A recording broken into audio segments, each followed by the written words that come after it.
sangu Ndara Janaka.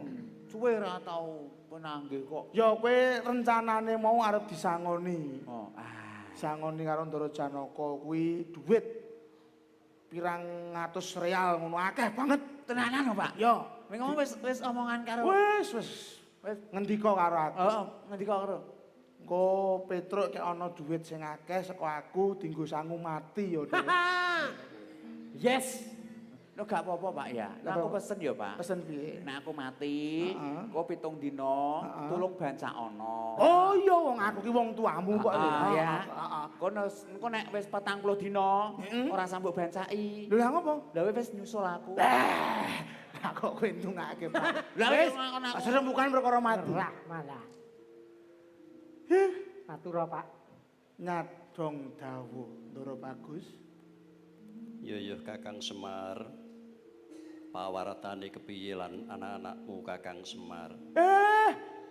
Winantu ing kawilujengan sehat wal afiat. Boten wonten rubeda menapa-menapa. Syukur seketi jumurung kalamun mangkono. Ya pancen kuwi sing dadi pangajaping kabeh para titah tansah manggih rahayu widodо salami-lami ya Kakang Semar. Nggih. Ing kahanan ingkang kados mekaten menika ingkang dipun suwun menika kedah Bagas Waras. Namung menika kemawon cekap awit nyatanipun kahananipun menika nembe mboten karu-karuan menika Gus. Iya Kakang Semar sause jeneng sira ngembuk babagan kahanan aku banjur kelingan. Napa? Ana bab ingkang bakal tak andharake kelawan Kakang Semar mewah para punakawan kabeh. Nggih, Den. Nggih, Den. Sumurupaya Kakang Semar. Nggih. Yen mengkone pawarta ingkang tak gawa iki bisa gawe goreng atimu. Aku minta pangaksama Kakang Semar. Gus. Boten wonten cariyosipun menawi Semar menika kok ngantos getun. Awit saking pangandikanipun Bendara menika mboten wonten. Pramila saking menika monggo kula aturi paduka paring pangandikan ingkang saknyatanipun. Estunipun menapa to darunanipun, Gus? Ya to ya Kakang Semar nadyan to abot dikaya ngapa. Pancen bab iki ora bisa tak tutupi. Ora bisa kanggo wadi kabeh kudu tak andharake marang Kakang Semar. Sayektine pirang dina kepungkur ana parepatan antaraning Kurawa lan Pandhawa. Wektu dina iki ana sawijining pandhita ingkang luhur bebudene ingkang bakal manunggalake antaraning Pandhawa lan Kurawa. Kang sarta bakal murungake perang gedhe kang sinebut Baratayuda Jaya Binangun Kakang Semar. Sae menika. Nyatanipun wonten salah satunggaling priyagung ingkang kepengin sanget ngrukunaken Pandhawa kalian Kurawa menika pikajengan ingkang sae. Wah, sae sanget ya umpama Pandhawa Kurawa rukun lak ya sarujuk to. Seneng Pak. Ora nek perang wis ora nek sing enek apa ki sing mati. Wis ora nek menawi mekaten nyatanipun donya menika bakal nemu ing katentreman jer kasunyatane badhe mboten wonten malih wales winales. Mboten wonten malih paten pinaten. Awit nyatanipun badhe nyawiji dados tunggal amangun negari menika supados saya moncer menika sae. Iya. Pancen bener mangkono. Ancasing para pepunden, para Pandhawa milah para Kurawa. Nanging Kakang Semar kabeh kuwi mau mawa pangorbanan lan tetumbal Kakang Semar. Jer Basuki menika mawa beya, Gus. Gayuh kamulyan menika kedah wonten pangorbanan menika sampun trep. Menika sampun trep. Lajeng tumbal lan sarananipun menapa, Gus? Iya Kakang Semar sajake si Kakang wis tatak bakal nampa kabar iki. Ning sayektine aku dhewe sing wang-wang bakal ngandharake sak tenane Kakang Semar. Ampun ngaten Gus.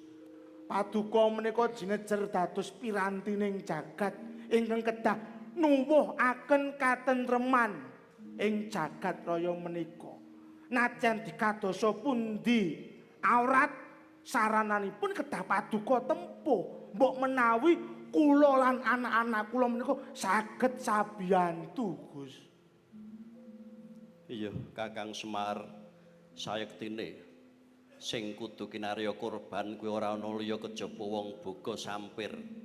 Mongko sajagat iki sing jeneng boga sampir ora ana liya kejaba Badranaya. Nayantaka ya Kakang Semar pribadi Kakang Semar.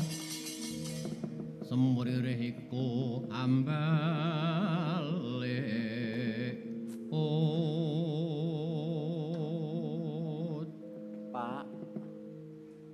Pak. Aku wis firasat aku. Piye, Pak? Mau rembukan perkara mati lah rak tenan to. Gak sida, Pak. Ra sida piye wong Gak sah bacot nyusul to. aku, Pak. Gak sah nyusul. Ora sah nyatane sing mati kudu aku sik no jebule no. Aja, Pak. Aja. Aja piye? Wis. Aja mati. Iki sapa temon sing pungkasan le. Loh, kok iso? Aja ngendika ngono to, Bapak. Nyatane kowe molak ya wis mirengke dhewe ngendikane Ndara Bagus. Rukuning Pandhawa Kurawa kuwi kudu sarana pangorbanan, kudu ana tumbale. Tumbale ora ana liya wong boga sampir. Kamangka wong boga sampir kuwi ora ana liya ya mung bapakanmu. Lah iya, Pak. Lah terus piye to, Pak? Ya ora apa-apa to, aku tak dadi tumbal ora. Bapak kersa. Bapak kersa. Aku ora tega, Pak. Aja wis aja nangis. Aja nangis. Tak jotosi dhewe lho nek nangis wae. Aja mati, Pak. Lah ngopo? Utangku cek oke. Iki edan. Aja yo, Pak yo. Ora, Pak. ora. Wah, Ngene, tutu kok le momong anak putumu, Pak. Le tak kandhani yo. Wong urip kuwi iki lak mung ngantri mati to. Ya ora? Bener. Awake dhewe urip ki mung antri. Antri mati. Jalarane apa, seranane piye lak ora mudeng. Mergo iki wewadining Kang Akarya Jagat. Mbok menawa dalane Semar mati kuwi dadi tumbaling negara, bapak ora apa-apa. Aku ora trimo. Aku ora trimo, Pak. Sik. Den napa mboten Yen wonten kudu sanese to, bapak. Den?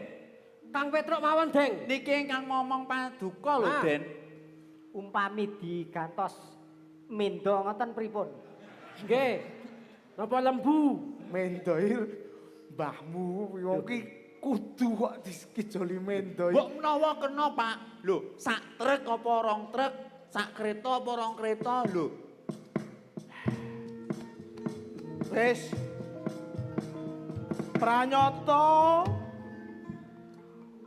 pengendikane Ndara Bagus kuwi tak kira ora bakal ora. cidra. Ora.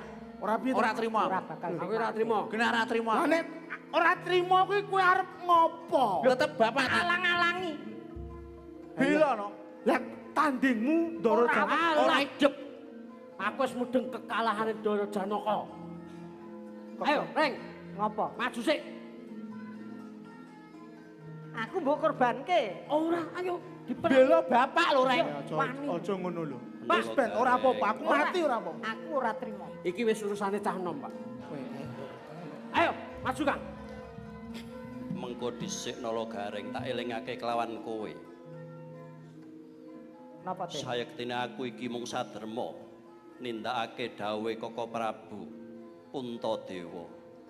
Aku dhewe sayeksine atiku cengkah yen bakal nindakake iki nanging yen to aku ora miturut marang pengendikane Kaka Prabu apa jenenge Janaka iki. Mula kang saka kowe Gareng Petruk Bagong. Sira ora usah melu cawe-cawe perkara iki. Lho, niki bapakku. Ha, nggih, Mboten ingkang cari jiwa cawe. Ayo, maju lah sak kesuwen. Ayo, sedang sanes. Ada. Waduh. Wah, tenanan iki. Aduh. Sekokon.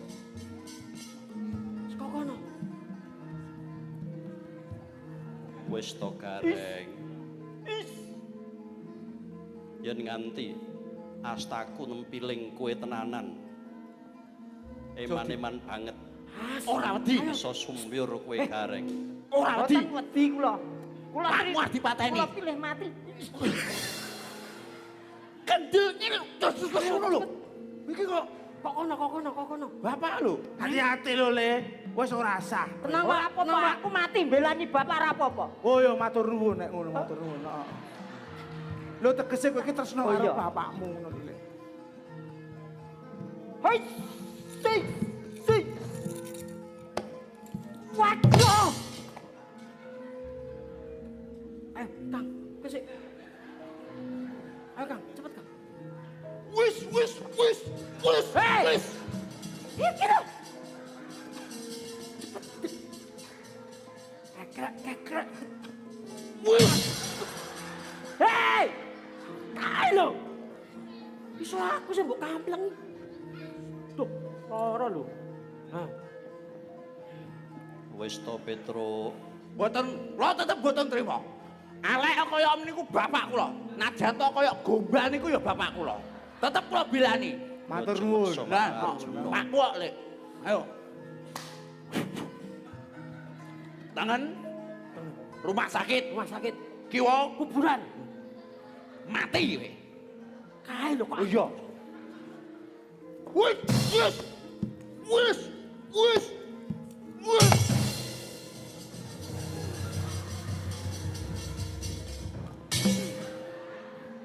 Waduh.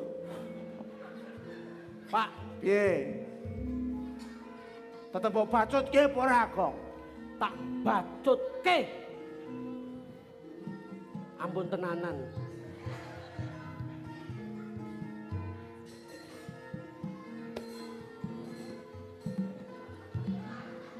Perang ki maju kok mundur ki ngopo?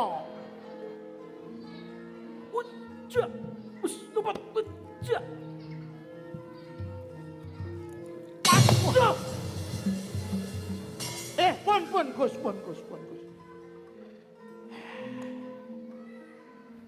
Kakang Semar. Nggih. Sing gedhe pangapuramu ya Kakang Semar. Kaya mangkene dumadining perkara iki. Mboten napa-napa niki tak kira anak-anak kula niku namung kantoko namung semaput. Ya wis Kakang Semar, Monggo. mbok menawa kinantok kinarya pratandha lamun si Kakang Semar setya tuhu bekti kalawan para Pandhawa. Nggih.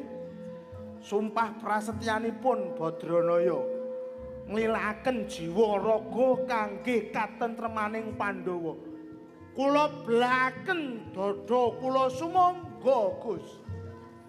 Kakang Semar yen ngono aku njaluk bantanmu wae. Bakal tak gawa ning Praja Ngastina Kakang Semar. Mboten. Karepmu kepiye? Paduka sampun paring pangandikan menawi to tumbale kudu Semar. Mbok menawi nyawa menika saged kinarya jayaning Pandhawa lan Kurawa. Kula pasrah urip kula mangpateni mboten napa-napa Ndara Bagus. Sapa wong sing bakal tega nglakoni iki to Kakang Semar? Aja meneh nganti gawe bucik ing kulitmu. Gus. Sedaya ketapat duka lampahi awit kangge rukuning Pandhawa lan Kurawa. Semar niku lak mung wong pidak pedaraan, wong kere mecukile balelongan bebasanipun loro saudan telu saurupan. Wayang ora ana Semar ora apa-apa, bakune Pandhawa karo Kurawa lukur. Nanging Kakang Semar, Nggih. aku ki mangerteni. Tak kira sanjata sajagat iki ditamakake marang Kakang Semar mesti ora ana pandika bisa tumawa Kakang Semar. Apa meneh mung pusakane Arjuna. Banjur kepiye carane? Anggonku bakal tumindak. Sikut kiwa kula menika pengapesanipun Semar. Saranduning badan kula dipun tamani pusaka kadewatan boten badhe tumama. Ning Nadyan niku mung sakri menawi temancep wonten sikut kiwa kula mesti mati, Gus. Ngono ya Kakang Semar. Mula Kang Saka kuwi aku minta pangaksama kabeh kuwi mau dadi karepe Kakang Semar.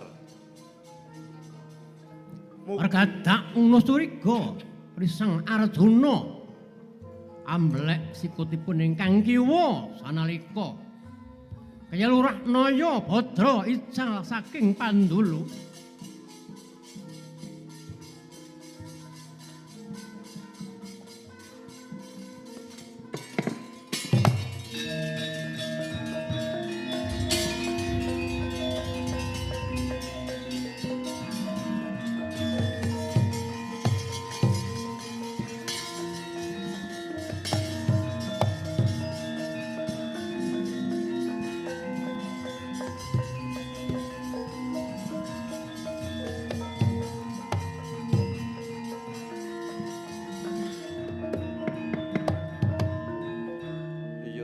Kakang Semar, mbok menawa caramu mangkono. Ora ninggal tilas. Yen ngono aku bisa atur palapuran marang ngersane Koko Prabu yen to Kakang Semar tetela wis gugur.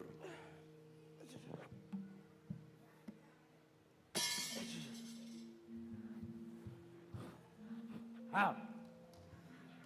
Hei. Wah, cepat. Hei! Bagong. Oh, Wis mbok kampleng. ndi Ndara? Iki lho. Ndi Ndara? Iki. Sing ndi? Siap, gerak. Balik kanan, gerak. Hadap kanan, gerak. Hadap kanan, gerak.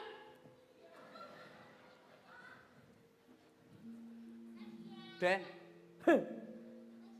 Bapak kula pundi? Nggih, Den. Ya wit saka kersane dhewe. Sik. Niki di luar skenario, Den. Gareng mati tenan. Mbok bleki mau mati tenan lho. Kang. Penak semaput iki. Penak semaput, penak Pakmu semaput. ilange lho. Pak ilange lho. Pak ilange lho. Lah ning ndi? Pak ilang Niki pripun niki? Kula nyuwun tanggung jawab Pripun, Den? paduka niki. Pripun niki? Iya nala Gareng Petruk Bagong. Sing gedhe pangapuramu. Wong atuamu ya Kakang Semar. Samengko wis piye anggonku bakal kon. Pripun? Pripun niki? Wau dil-dilane pripun? Kakang Semar wis ora ana. Gareng Petruk Bagong. Njanku boten pundi? Kula sekare sik Menawi Bapak sampun seda wonten pundi papan dunungipun sareanipun Hah? Bapak? tempundi? Aku dhewe ora nyumurupi bab kuwi. Awit saka kersane Kakang Semar tak tamani. Pusaka banjur ilang tanpa wujud.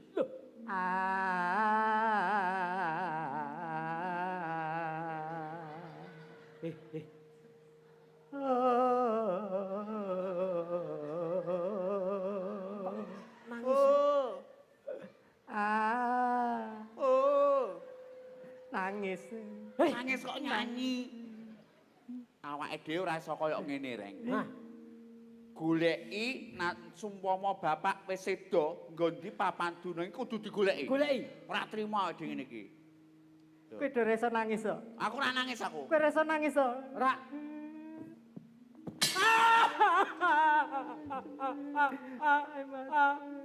Iki do ngapa to jane?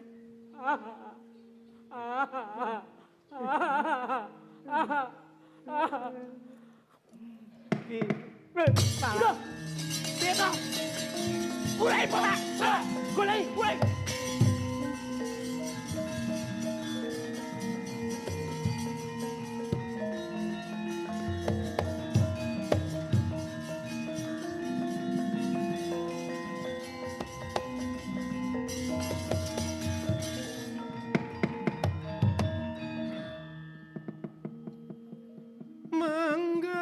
srinateng dalu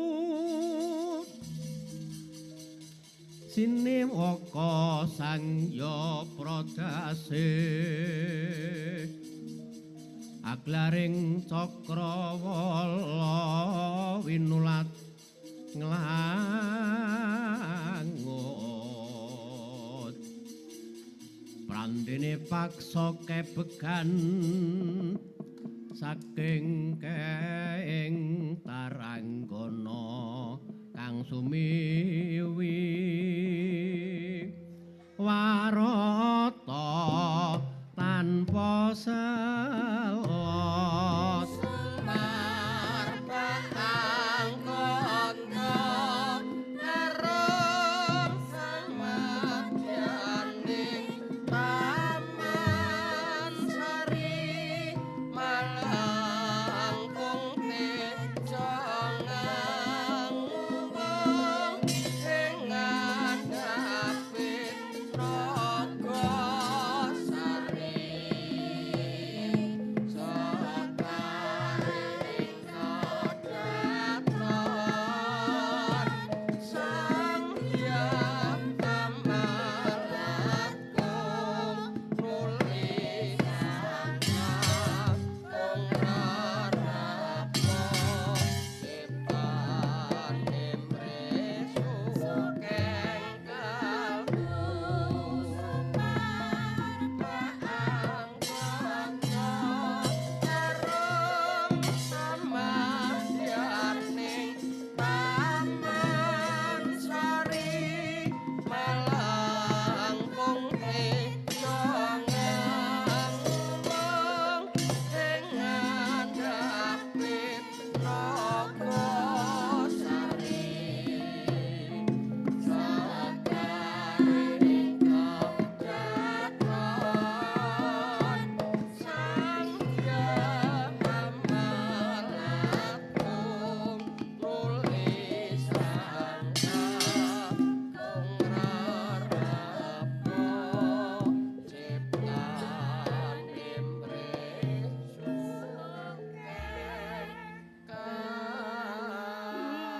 Ya menggeh-menggeh ya Mbak Yu ya. Menggeh-menggeh ngono wae. Menggeh-menggeh. Arep Jenenge kuwi wis arep mumbul kuwi wis ora. kabotan.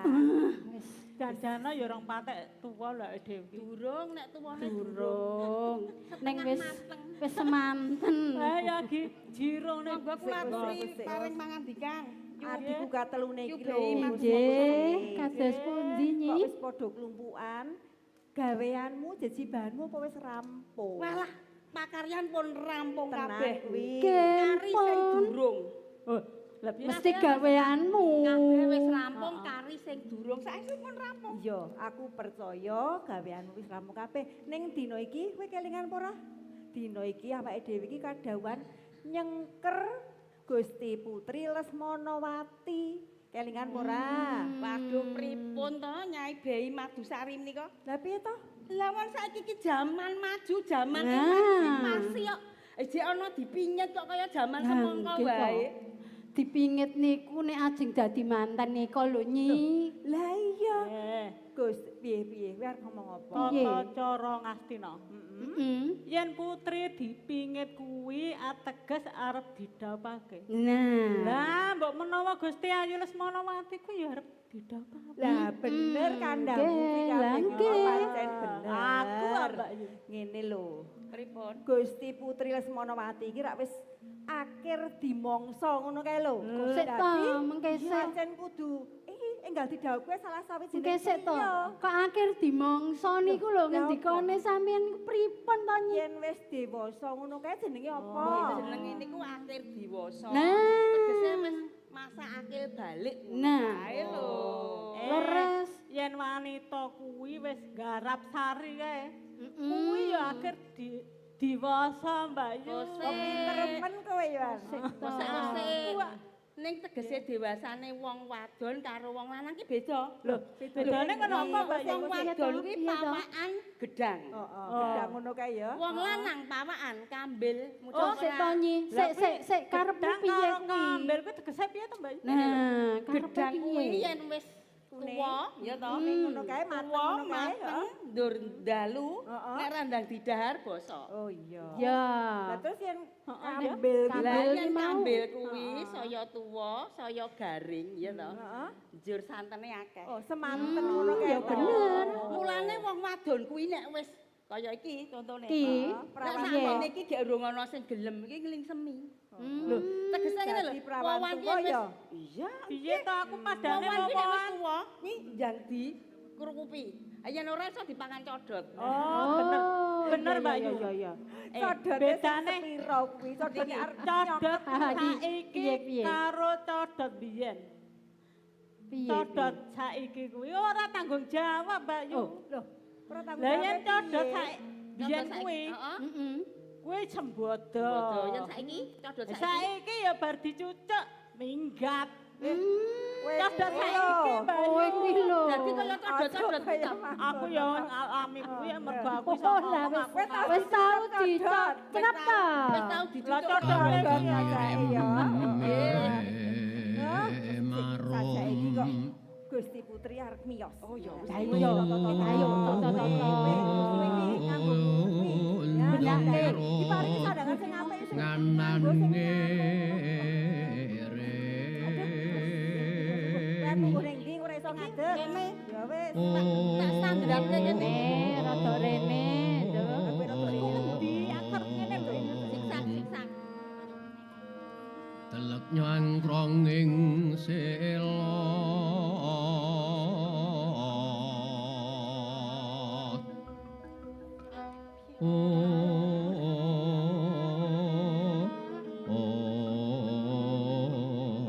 Inggih wonten dawuh.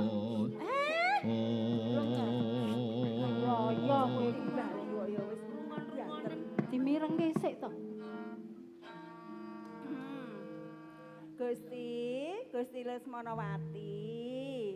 Kok ketingalipun radi rengu ing Wardaya menika menggalih menapa? Monggo enggal paring pangandikan. Nika para adi-adi kula nika sampun siaga mirengaken lho Gusti Putri. Monggo. Piye ngemban kabeh? Ha Inggih wonten dawuh Gusti. Jelas ya. Iya, Mbak. Rasane wong kang nandang sungkawa. Senadyan ing taman katileng-leng kebekan keendahan. Ora mimbui bungaing rasaku. Mung malah nekake sumpeking pangrasaku piye. Tobat, tobat. Mbok nggih paring pangandikan menawi sumpek wonten ing penggalih menika nggih pun medharaken kalian para menika mbok Inggih menawi kersanipun saged lah inggih leres menika Gusti. Ngene lho piye Kados Mbak. Kados pundi? Dawuh. Lagi wae aku kedhawuhan Kanjeng Ibu Banowati. Aku enggal bakal didhawuhake piye. Lah dalah piye kandak Keleresan ya, Mbak Yu. Iya, Ra ya wis bener matuk kok. iki Nyuwun cocok ya. sewu lho Gusti Putri. Kedahipun menika mboten dados sungkawa ing penggalih, malah bingah. Leres. Jer panjenengan paduka menika Gusti Putri Lesmanawati menika rak sampun diwasa. Sampun trep naikeng Ibu Rama Ibu menika badhe malakramaken paduka. Nggih leres. Saged ngenteng-entengi Rama Ibu ngaten lho rak ya ngono to ya. Nggih leres. Saturipun Mbak Yubai menika. Lajeng kalian piyayi pundi menika nyun pangapunten Gusti.